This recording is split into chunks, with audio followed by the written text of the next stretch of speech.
Thank you, Brian.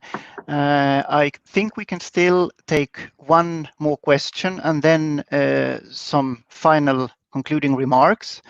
This one goes definitely outside of the bioethical context, but maybe you could have some comments on it anyway.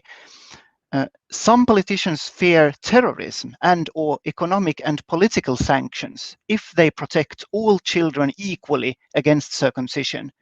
How should such fears of threats be met? Well, first of all, there's a question of how is the protection to be pursued? I think what a lot of activists want, both those who advocate for boys and girls and for all children, is they want criminal law to be the main tool that's used to contest these practices. I think if people understood that in communities that practice female genital cutting and male genital cutting, very often these practices are deeply linked to the social identity of the group that serve various complicated social functions and so forth. The idea of just, well, we'll just criminalize the parents, and that's going to be the best way to solve this problem, that's actually very misguided. And my colleague Sarah Johnsdotter has done some very important work showing that these zero tolerance criminal law approaches are, again, can be very traumatizing to the communities that are supposed to be helped, including the girls. Because the girls will often go, if there's any suspected cutting, which is often done purely based on racial profiling and no actual evidence that any act has occurred. And in many of these societies, they have stopped doing the procedure once they realize that it's discouraged within the society. These girls will have to undergo forced genital examinations by like police officers looking for evidence of a crime.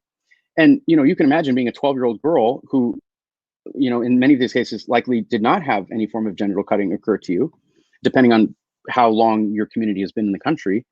And now having your genitals examined by a police officer looking for evidence. And this itself is an extremely traumatic thing.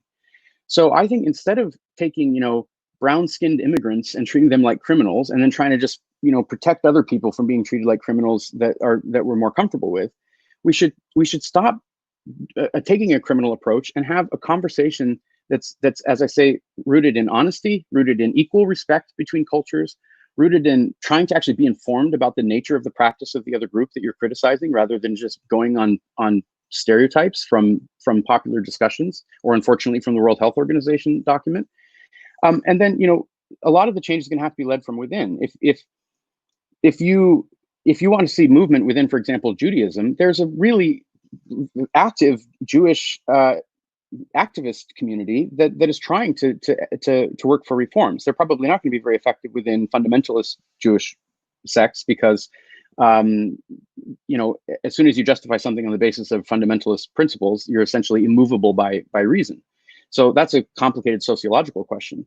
But basically what should be happening is policies that advocate equal respect, honest conversations, that try to understand the actual logic of these various rituals, that try to promote alternatives to them. So for example, within Judaism, there are a number of colleagues and friends of mine who are involved in promoting something called Brit Shalom, which is a baby naming ceremony that can be done to both boys and girls, where you cut a pomegranate and you don't cut the penis of the child or the girl, obviously.